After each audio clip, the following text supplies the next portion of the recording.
আগামী 25শে জুন শাহবাগ থেকে বাংলাদেশের সকল জুলাই যোদ্ধাদেরকে নিয়ে আমরা তাদেরকে আহ্বান করছি। শাহবাগ থেকে মানিক মিয়া এভিনিউ অভিমুখে লাল মার্চ ঘোষণা করছি। 1971 এবং 2024-এর ঐতিহাসিক সংগ্রাম ও এই সংগ্রামে জীবন দেয়া সকল শহীদদেরকে এই সনদে রাষ্ট্রের বীর সন্তান হিসেবে ঘোষণা করতে হবে। অনেকেই 24-71-কে মুখোমুখি করতে চায়, এর চেয়ে বদমাইশি আর কিছু নাই। 47 আমাদের প্রথম আজাদি, পাকিস্তানের প্রতারণার কারণে রাষ্ট্র বানাতে পারি নাই। 71 আমাদের ঐতিহাসিক বিজয়, ভারত এবং আওয়ামী লীগের প্রতারণার কারণে রাষ্ট্র বানাতে পারি নাই। চূড়ান্ত বিজয় আমাদের 24 হয়েছে, আমরা এবার ইনশাআল্লাহ রাষ্ট্র বানাবো। 2, যে সকল জুলাই যোদ্ধাদের স্থায়ীভাবে অঙ্গহানি ঘটেছে তাদেরকে স্থায়ী পুনর্বাসনের ব্যবস্থা করতে হবে। আমরা আবারও বলছি, স্থায়ীভাবে অঙ্গহানি যাদের হয়েছে তাদের পুনর্বাসন করতে হবে। 3, ফ্যাসিবাদী আমলে সংগঠিত 2014, 2018 এবং 2024 এই 3 ভোটারবিহীন অবৈধ নির্বাচনকে বাতিল করে তৎকালীন নির্বাচন কমিশনের সকল সদস্য ও সংশ্লিষ্ট অন্যান্য দোষীদেরকে অতি দ্রুত বিচারের মুখোমুখি করতে হবে। 4, ফ্যাসিবাদী আমলের মন্ত্রী, এমপি ও দোষী আমলা সহ সকল রাষ্ট্রীয় কর্মকর্তা কর্মচারীদেরকে বিচারের আওতায় এনে তাদের অবৈধ পন্থায় উপার্জিত সকল সম্পদ জব্দ করে তা জুলাইয়ের শহীদ ও আহতদের কল্যাণে ব্যয় করতে হবে। 5, দেশের স্বাধীনতা, সার্বভৌমত্ব, অখণ্ডতা ও মর্যাদা রক্ষার প্রশ্নে ভারতীয় আধিপত্যবাদ সহ সকল আগ্রাসনের বিরুদ্ধে বাংলাদেশ প্রশ্নে ঐক্যবদ্ধ সকল রাজনৈতিক দল ও শক্তিসমূহকে দৃঢ় অবস্থান ঘোষণা করতে হবে।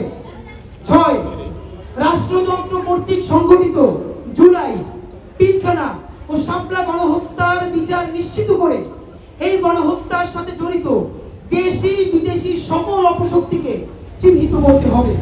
7, রাষ্ট্র কাঠামোর এমন মৌলিক সংস্কার করতে হবে যাতে আমাদের সামাজিক সাংস্কৃতিক পরিস্থিতিতে আর কোনোদিন কোনো ফর্মে পতিত ফ্যাসিবাদ আর ফিরতে না পারে এবং ভবিষ্যতে যেন কেউ আর স্বৈরতান্ত্রিক ক্ষমতা চর্চা করতে না পারে। 8, ঐতিহাসিক 36শে জুলাই, যেটা আগামী কয়েকদিন পরে আসছে, 5ই আগস্ট তথা ঐতিহাসিক 36শে জুলাইকে আমাদের জাতীয় মুক্তি দিবস ঘোষণা করতে হবে। আমাদের জাতীয় স্বাধীনতা দিবস আছে, বিজয় দিবস আছে, আমাদের মুক্তি ঘটে নাই। 36শে জুলাইকে আমাদের জাতীয় মুক্তি দিবস ঘোষণা করতে হবে। 9, এই সনদে ঐতিহাসিক জুলাই গণ অভ্যুত্থানের স্পিরিটের নিরিখে বৈষম্য বিরোধী, ইনসাফ ভিত্তিক কল্যাণ রাষ্ট্র বিনির্মাণের সুস্পষ্ট রূপরেখা প্রণয়ন করতে হবে। 10, সংবিধান থেকে, যেটা বর্তমান সংবিধানে অ্যাক্টিভ আছে, সংবিধান থেকে জনবিরোধী ও জুলাই সনদের সাথে সাংঘর্ষিক সকল ধারা উপধারা বাতিল করে জুলাই সনদকে সংবিধানের তফসিলে অন্তর্ভুক্ত করতে হবে। 11, ঐতিহাসিক জুলাই গণ অভ্যুত্থানে অংশগ্রহণকারী সকল দল, মত এবং লিঙ্গের ন্যায্য শরিকানা নিশ্চিত করতে হবে, যেখানে বলা হবে আমরা বাংলাদেশের জনগণ এই ঐতিহাসিক গণ অভ্যুত্থান সম্পন্ন করেছি, আমরা বৈষম্য বিরোধী করেছি, আমরা এনসিপি করেছি, আমরা বিএনপি করেছি, আমরা জামাত করেছি। আপনাদের কাছে পায়ে ধরে মাপ চাই, এইখান থেকে বের হয়ে আসেন। অভ্যুত্থানের মালিকানা বাংলাদেশের 18 কোটি জনগণকে দিয়ে দেন। অভ্যুত্থানের ইশতেহারের প্রতি পাতায় পাতায় প্রতি ধারায় লেখা থাকবে আমরা বাংলাদেশের জনগণ, আমরা বাংলাদেশের জনগণ এই ঐতিহাসিক গণ অভ্যুত্থান সম্পন্ন করেছি। 12, এটা ছোট কিন্তু এটাই সবচেয়ে গুরুত্বপূর্ণ, বাংলাদেশের সংবিধানের বর্তমানে এমন ভাষা পিএইচডি কইরাও অনেকের অর্থ উদ্ধার করতে চান বের হয়ে যায়।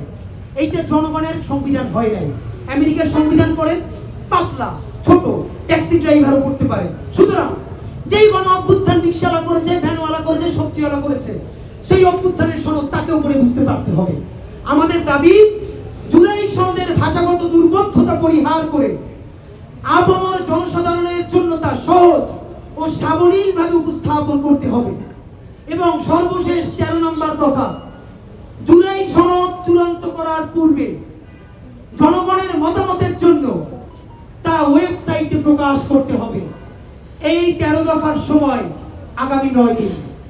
যদি আগামী 25শে জুনের মধ্যে আপনারা এই জুলাই সনদ শুধু ঘোষণা করলে হবে না, বাংলাদেশের সকল রাজনৈতিক দল এখানে স্বাক্ষর করবেন, রাষ্ট্রপতি প্রজ্ঞাপন আকারে জারি করবেন, লক্ষ লক্ষ জনতাকে ডেকে সকল রাজনৈতিক দল, আমি চাই, আমরা চাই, যেদিন এই জুলাই সনদ ঘোষণা হবে বেগম জিয়া দাঁড়িয়ে থাকবেন, বাংলাদেশের বেগম জিয়া, জামাতের আমির থাকবেন, শহীদদের বাবারা মায়েরা থাকবেন, শাপলা পিলখানার শহীদের সন্তানেরা থাকবেন, আমরা বাংলাদেশের মানিক মিয়া বিরুদ্ধে লক্ষ লক্ষ জনতা থাকবো।